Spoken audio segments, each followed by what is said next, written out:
Hello students, આજનો આપણો topic છે બ્રેગ્સ લો ફ્રોમ એક્સરે ડિફ્રેક્શન. બરાબર. તો બ્રેગ નામના સાયન્ટિસ્ટે આ જે ફિઝિક્સમાં લો આપ્યો હતો, જે બ્રેગ્સ લોના નામે ઓળખાય છે, બરાબર, કે જેણે ડિફ્રેક્શન ફિનોમિના માટેનો આખો આ જે લો આપેલો છે. ડિફ્રેક્શન એટલે શું, એ મેં તમને વાત કરી હતી કે spreading of waves around the obstacles.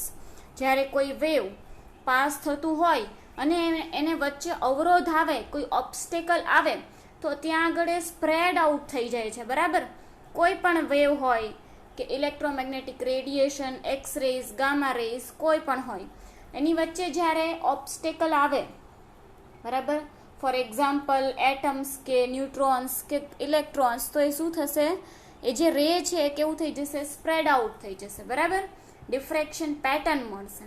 તો એને લઈને બ્રેગ નામના વૈજ્ઞાનિકે આજે લો આપેલો હતો, બ્રેગ્સ diffraction. Okay, so બ્રેગ્સ diffraction.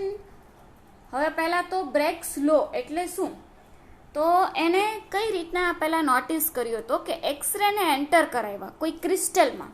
Crystal તો આપણે વાત કરી હતી, બરાબર, કે ક્રિસ્ટલ અલગ અલગ એટમ્સનો બનેલો હોય એને ક્રિસ્ટલ કહેવાય. ઓકે, સો એક્સરેને જ્યારે ક્રિસ્ટલ ઉપર ઇન્સિડન્ટ કરાવવામાં આવ્યા ત્યારે with one of these planes of atoms oriented at an angle of theta to the incoming beam of monochromatic x-rays. એટલે કે જો અહીંયા આગળ જ્યારે એક્સરે કેન બી ડિફ્રેક્ટેડ, એક્સરેને જ્યારે ઇન્સિડન્ટ કરાવવામાં આવે છે ત્યારે એ ડિફ્રેક્ટ કઈ રીતના થાય છે એ તમે અહીંયા આગળ જોઈ શકો છો. બરાબર. અહીંયાથી જ્યારે આવશે ત્યારે અહીંયા જશે. બરાબર. ઓકે, સો એક્સરે ડિફ્રેક્ટ ઘણી બધી રીતે થઈ શકે છે. એમાંથી જે બ્રેગ્સે આપ્યું હતું કે જેમાં એણે ક્રિસ્ટલના એટમના બે લેયર વચ્ચે ડિફ્રેક્શન કઈ રીતના થાય છે તે એણે આપ્યું હતું. જ્યારે બે એક્સરેને એની જે ઇન્સિડન્ટ કરવામાં આવે છે એટમ્સ ઉપર, એટોમિક પ્લેન ઉપર, ત્યારે એંગલ થીટા વડે એનું જે ઇન્સિડન્સ એંગલ અને રિફ્લેક્ટેડ એંગલ બંને સેમ હોય છે. બરાબર. Ray 1 reflect off the upper atomic plane at an angle theta equal to its angle of incidence. એટલે કે ઇન્સિડન્સ એંગલ અને રિફ્લેક્ટેડ એંગલ બંને સેમ હોય છે. એટલે બ્રેગ્સ લો આપણે કહી શકીએ કે એ ડિટરમાઇન શું કરે છે, તો કે એંગલ ઓફ કોહરન્ટ અને ઇનકોહરન્ટ સ્કેટરિંગ. એટલે કે એક જ્યારે સ્કેટરિંગ થશે એ વાળો અને જ્યારે ઇન્સિડન્ટ થશે એ, બરાબર, એંગલને ડિટરમાઇન કરે છે. અને એક્સરે જ્યારે ઇન્સિડન્ટ કરાવવામાં આવે, બરાબર, કોઈ પર્ટિક્યુલર એટમની ઉપર, ત્યારે આ એક આખા ઇલેક્ટ્રોમેગ્નેટિક વેવ તરીકે આખા મૂવ કરશે. બરાબર. અહીંયા આપણે જોઈશું આગળ. બરાબર, કે જ્યારે અહીંયાથી રે 1ને ઇન્સિડન્ટ કરાવવામાં આવે છે, એક્સરેને અહીંયાથી ઇન્સિડન્ટ કરાવવામાં આવ્યા, આ એક ક્રિસ્ટલ તમે સપોઝ કરી લો. બરાબર. જ્યારે અહીંયા આગળ જુદા જુદા એટમ્સ આવેલા છે, એટલે આ એક એટમિક પ્લેન છે, આ બીજું એટમિક પ્લેન છે, બરાબર, આ ત્રીજું, એટલે અહીંયા આગળ અલગ અલગ એટમ્સ આવેલા છે, એક આખો ક્રિસ્ટલ આવેલો છે. હવે જ્યારે રે 1 અહીંયા તમે જોઈ શકો છો, એને જ્યારે ઇન્સિડન્ટ એટલે કે આપાત કરાવવામાં આવે છે એટમની ઉપર, ક્રિસ્ટલમાં રહેલા એટમની ઉપર, ત્યારે અહીંયા આગળ એ સ્કેટરેડ થાય છે. રાઈટ. અહીંયા આગળ ઇન્સિડન્સ થયું અને અહીંયા આગળ એ સ્કેટરેડ થાય છે. જ્યારે રે 2ને ઇન્સિડન્ટ કરાવવામાં આવે તો એ વધારે પાથ એ પેનેટ્રેટ વધારે કરે છે એટમ્સમાં. બરાબર. અને પછી એ સ્કેટરેડ થાય છે. તો જ્યારે અહીંયા આગળ એંગલ થીટા બન્યો, અહીંયા આગળ એ થીટા બન્યો. રાઈટ.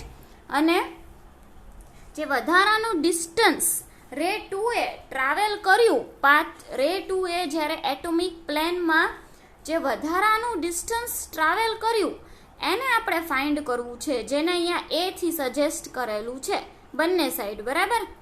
તો હવે અહીંયા આગળ તમે જોઈ શકો છો કે આ એક કાટકોણ ત્રિકોણ જેવો બને છે. બરાબર, કે જેમાં અહીંયા 90 ડિગ્રી છે, આ પછી આ એની સામેની બાજુ છે, ઓકે, અને આ એનો હાઇપોટેનિયસ છે એટલે કે કર્ણ છે, બરાબર. તો હવે આપણે અહીંયા થીટા લઈએ ત્યારે હવે થીટા એંગલ આપણે અહીંયા આગળ લીધો છે, રાઈટ. સો થીટા એંગલ અહીંયા લઈએ તો એની સામેની બાજુ શું થશે? આ થશે આટલું જે ડિસ્ટન્સ જે એક્સરે એ વધારાનું ટ્રાવેલ કર્યું, બરાબર, એ અહીંયા આગળ થશે. તો આપણે સાઇન થીટા માટેનું ઇક્વેશન બનાવવું હોય તો એ કઈ રીતના બનશે? સાઇન થીટા ઇક્વલ્સ ટુ આટલું જે હોય, ધારો કે નામ ગમે તે આપ્યું કે A B, sine theta equals to A B divided by એનો હાઇપોટેનિયસ થશે, જે છે ડી ડિસ્ટન્સ, બરાબર. બે એટોમિક સ્પેસિંગ વચ્ચેનું ડિસ્ટન્સ, એટોમિક પ્લેન્સ વચ્ચેનું ડિસ્ટન્સ ડી છે, બરાબર. તો sine theta equals to A B divided by d, બરાબર. તો એ બી જે વધારાનું ડિસ્ટન્સ ટ્રાવેલ કર્યું એક્સરે એ કેટલું થશે? ડી સાઇન થીટા થશે, બરાબર. તો ડી સાઇન થીટા જેટલું વધારાનો પાથ એક્સરે એ એટોમિક પ્લેનમાં ટ્રાવેલ કર્યો, બરાબર, રે 2 એ. હવે જ્યારે અહીંયા આગળ તમે નોટિસ કરશો તો અહીંયા સેમ જ વસ્તુ થશે. અહીંયા આપણે થીટા લઈ લઈએ ત્યારે એની જે સામેની બાજુ છે અહીંયા બી છે અને અહીંયા સી છે, તો sine theta equals to B C divided by શું થશે? એનો હાઇપોટેનિયસ થશે. તો એમાંય તે ડી સાઇન થીટા મળશે.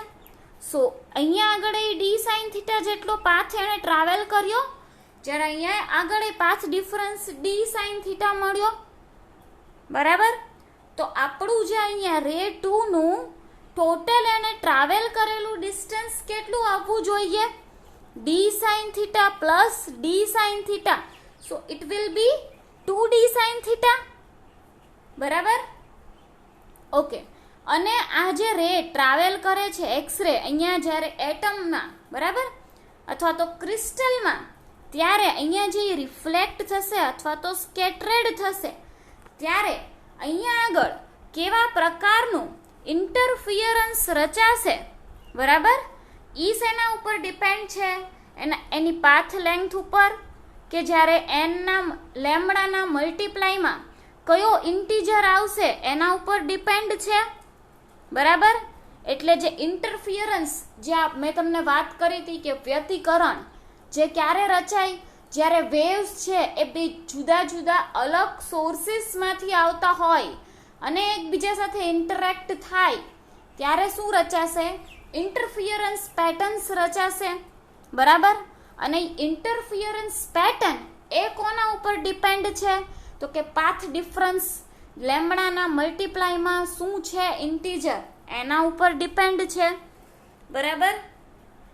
એટલે એના આધારે આપણને અહીંયા આગળ જે ડિફ્રેક્શન મળશે એ કન્સ્ટ્રક્ટિવ મળશે અથવા તો ડિસ્ટ્રક્ટિવ મળશે, અને એના ઉપર ડિપેન્ડ આપણે એની ક્રિસ્ટલની ઇમેજ જોઈ શકશું કે કેવા પ્રકારનો ક્રિસ્ટલ છે, બરાબર. આ મેં તમને જેવા અહીંયા જે સમજાવ્યું એ સમજાઈ ગયું પહેલાં કે રે 1 જે ડિસ્ટન્સ ટ્રાવેલ કરે છે એ ખાલી અહીંયા ઉપર સુધીના જ આવે છે, થીટા અહીંયા સુધી. રે 1 એ ટ્રાવેલ કરેલું ડિસ્ટન્સ આટલું જ છે, રાઈટ. અહીંયા આગળ એટમ છે એવું સપોઝ કરી લો, અહીંયા બધી જગ્યાએ એટમ્સ ગોઠવાયેલા છે, બરાબર. અહીંયા બધી જ જગ્યાએ જે લાઇન્સ છે એમાં. તો હવે જ્યારે અહીંયાથી રે 1 ને ઇન્સિડન્ટ કરાવવામાં આવ્યું ત્યારે રિફ્લેક્ટેડ ઓફ આ એંગલે થયું, બરાબર.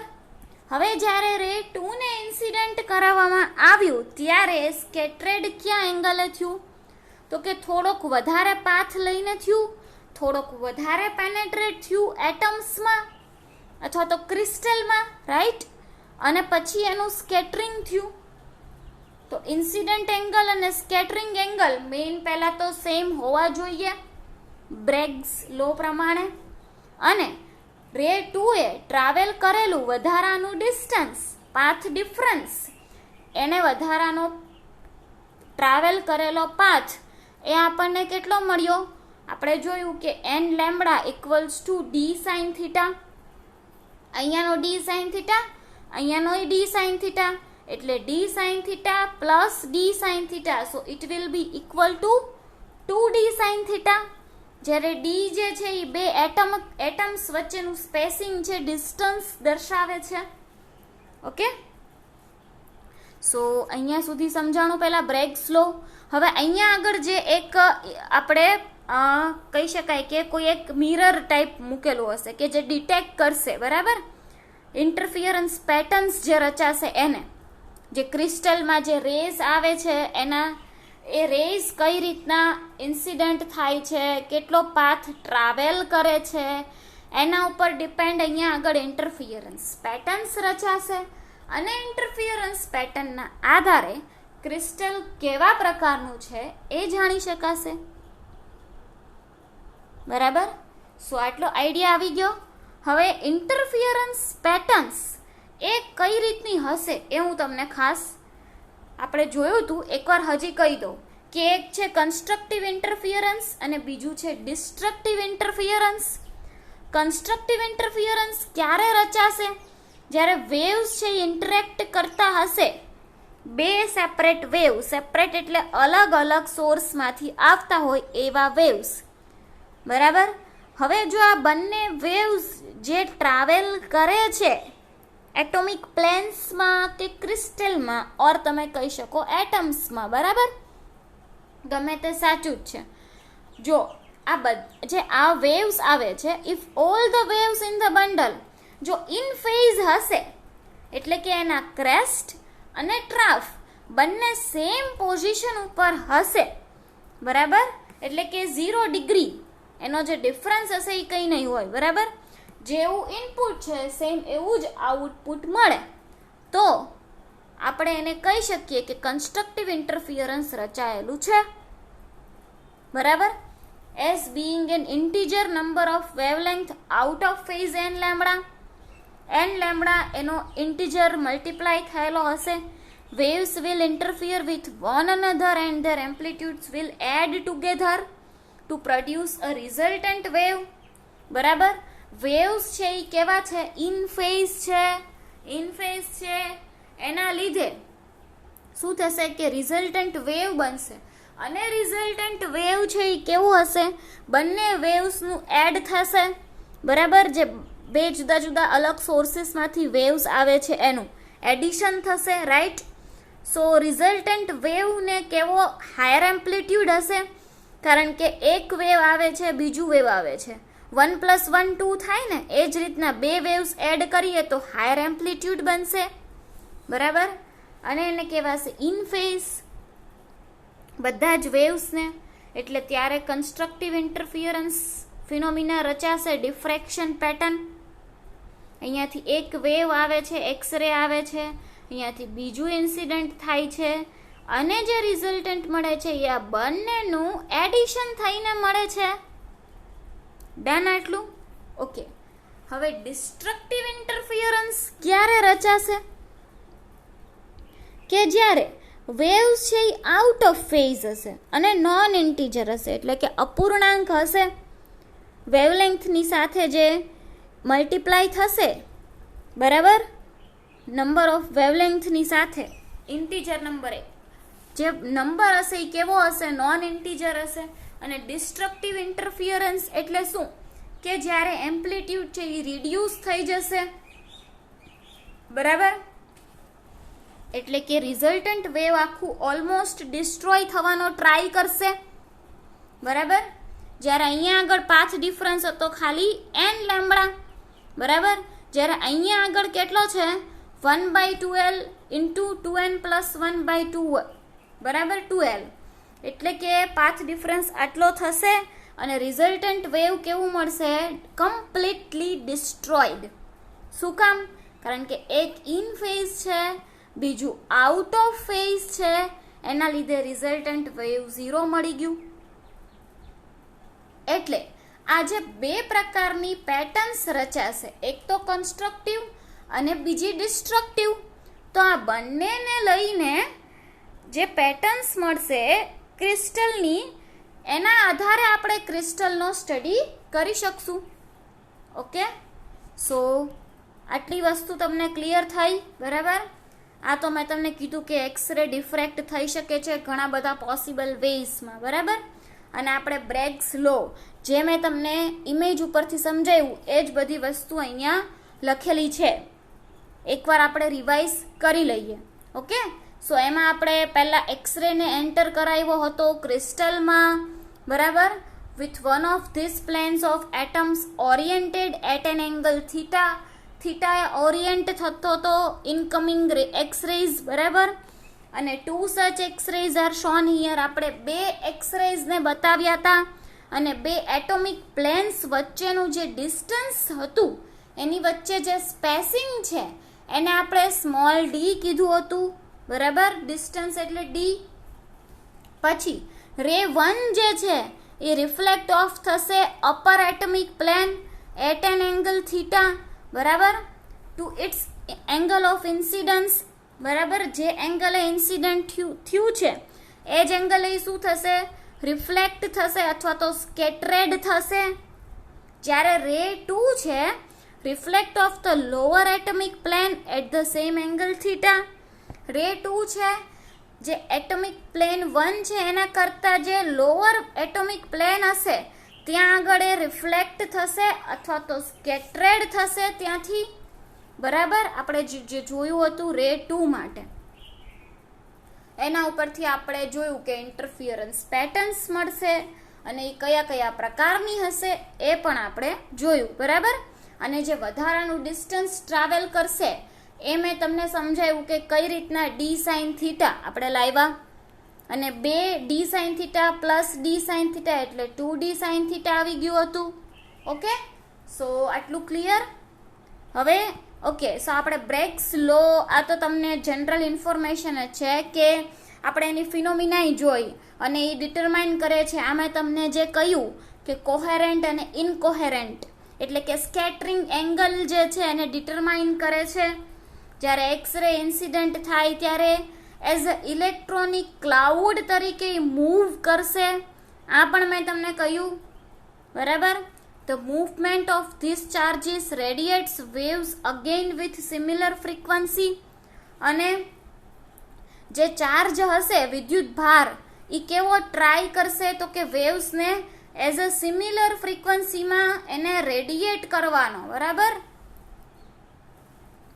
અને બ્લડ ડ્યુ ટુ ડિફરન્ટ ઇફેક્ટ અને ડિફરન્ટ જે સ્કેટરિંગ ફિનોમિના થાય છે, બરાબર, કે જેમાં 3 પ્રકારના સ્કેટરિંગ આવે એ પણ આપણે જોઈ ગયા હતા. રેલે સ્કેટરિંગ, મી સ્કેટરિંગ અને મી ઓપ્ટિકલ સ્કેટરિંગ. જેમાં રેલે સ્કેટરિંગમાં કઈ રીતના હતું કે ઇન્સિડન્ટ લાઇટ જ્યારે પાર્ટિકલ સાઇઝ છે એ ઓછી હશે ઇન્સિડન્ટ લાઇટ કરતાં તો રેલે સ્કેટરિંગ થશે, બરાબર, કે જેમાં બધી જ દિશાઓમાં સ્કેટરિંગ થશે, પ્રકાશ ફેલાશે, રાઈટ. અથવા તો ઇફેક્ટ કોઈ પણ થશે, વેવ્સ જે છે એ બધી જ દિશામાં સ્કેટરેડ થશે, બરાબર. જે આપણે કન્ડિશન્સ અલગ અલગ જોઈ હતી. ઓકે, સો એમાંની આ છે Rayleigh scattering. The same process આપણે આ સ્કેટરિંગના જે અલગ અલગ પ્રકારો છે એ પહેલાંના લેક્ચરમાં જોઈ ગયેલા છે. જો જેણે લેક્ચર ન જોયો હોય તો એ પ્લીઝ રિફર કરી લે, બરાબર. સ્કેટરિંગ માટે રેલે, મી અને મી ઓપ્ટિકલ સ્કેટરિંગ એક આ ટોપિકમાં આવી ગયું છે. The same process takes place upon scattering neutron waves via nuclei or by a coherent spin interaction with isolated electrons. એટલે કે જે સ્કેટરિંગની પ્રોસેસ થાય છે એ ન્યુટ્રોન વડે પણ થઈ શકે છે અથવા તો ઇલેક્ટ્રોન્સ વડે પણ થઈ શકે છે, બરાબર. અને વેવ્સ જે છે આઈધર કન્ડક્ટ કરશે, આઈધર ઇન્ટરફિયર કરશે કન્સ્ટ્રક્ટિવલી ઓર ડિસ્ટ્રક્ટિવલી અને ક્રિએટ કરશે ડિફ્રેક્શન પેટર્ન. અને એ પેટર્ન જે છે એ ડિટેક્ટર ઉપર ડિટેક્ટ થશે અને આપણને જે સેમ્પલ છે કે કોઈ ક્રિસ્ટલ છે એનો ડેટા મળશે, એનું આપણે એનાલિસિસ કરી શકશું. The basis of diffraction analysis is the resulting wave interference. બરાબર. ડિફ્રેક્શનનું જે એનાલિસિસ હતું ઇન્ટરફિયરન્સ ફિનોમિના ઉપર હતું અને એ જે છે એનું જે એનાલિસિસ એને કહેવાય છે બ્રેગ્સ ડિફ્રેક્શન. જે આપણે અહીંયા જોયું કે અહીંયા આગળ જે ડિફ્રેક્શન થાય છે અને એના લીધે અહીંયા આગળ આઈધર કન્સ્ટ્રક્ટિવ ઓર ડિસ્ટ્રક્ટિવ પેટર્ન્સ આપશે અને અહીંયા આગળ ડિટેક્ટ થશે અને આપણને ક્રિસ્ટલની જાણકારી મળશે કે ક્રિસ્ટલ કેવા પ્રકારનો છે, એનો શેપ કેવો છે, બરાબર. એટલે એના ઉપરથી આપણે ક્રિસ્ટલનો આઈડિયા મેળવી શકશું. Okay, so Bragg's equation. હવે according to Bragg's equation n lambda equals to 2d sin theta, જે મેં તમને અહીંયા કહ્યું path difference n lambda equals to 2d sin theta કઈ રીતના આવ્યું, અહીંયાનો એંગલ d sin થીટા, બરાબર, અહીંયાનો એંગલ d sin થીટા એ કઈ રીતના બન્યો હતો, આને એક કાટકોણ ત્રિકોણ વિચારી લ્યો. અહીંયા આગળ થીટા છે તો સાઇન થીટા એટલે સામેની બાજુ છેદમાં કર્ણ, બરાબર, સામેની બાજુ અપોન કર્ણ હાઇપોટેનિયસ. તો sine theta equals to A B suppose કરો, ડિવાઇડેડ બાય ડી થશે, જેમાં ડી શું દેખાડે છે, બે એટોમિક પ્લેન્સ વચ્ચેનું ડિસ્ટન્સ સ્પેસિંગ દેખાડે છે, રાઈટ. સો આપણે લીધું કે sine theta equals to A B divided by d, તો A B equals to d sine theta થશે, બરાબર. આટલું ડિસ્ટન્સ આપણને ડી સાઇન થીટા મળ્યું. જ્યારે આટલું ડિસ્ટન્સ આપણને સેમ મળશે ડી સાઇન થીટા, તો જે વધારાનો પાથ ડિફરન્સ આ રે ટ્રાવેલ કરેલો છે એ કેટલો છે, 2d sin થીટા. એટલે અહીંયા આગળ આપણે લખ્યું n lambda equals to 2d sin theta, right. n lambda equals to 2d sin theta. અને આ છે according to the derivations of the Bragg's law, જે મેં ડેરિવેશન તમને કીધું, બરાબર. અને ધ ઇક્વેશન એક્સપ્લેન્સ કે ક્રિસ્ટલ રિફ્લેક્ટ કરે છે એક્સરે બીમને એટ ધ પર્ટિક્યુલર એંગલ, કારણ કે અહીંયા આગળ જે વધારાનું ડિસ્ટન્સ ટ્રાવેલ થાય છે પાથ ડિફરન્સ, એના કારણે ક્રિસ્ટલ છે કોઈ સ્પેસિફિક એંગલે રેસને ડિફ્રેક્ટ કરશે અને ડિફ્રેક્શન પેટર્ન્સ આપશે આ ઇક્વેશન પ્રમાણે, બરાબર.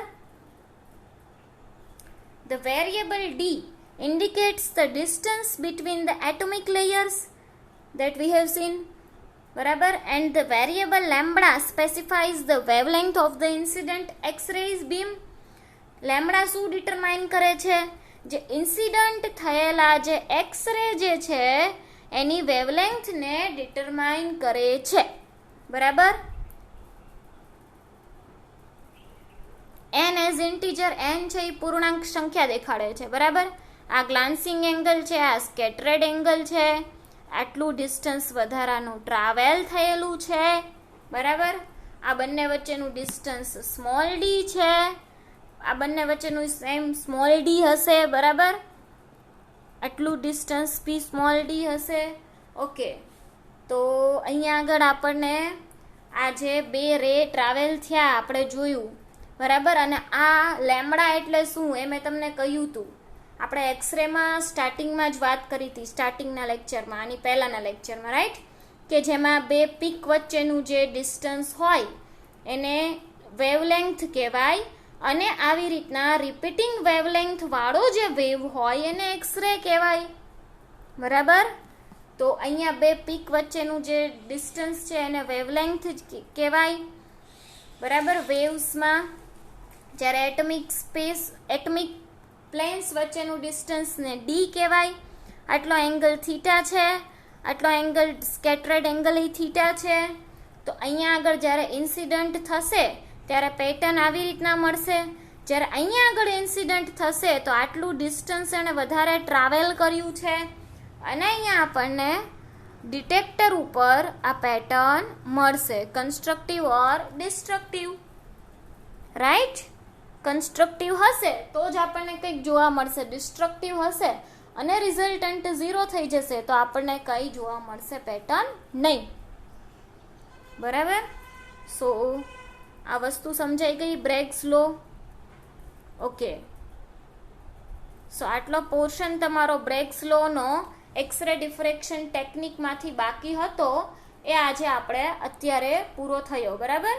હવે નેક્સ્ટ લેક્ચરમાં આપણે કોઈ બીજી ટેકનિક જોઈશું કે જે આઈ થિંક SEM આપણે જોઈ ગયા, રાઈટ?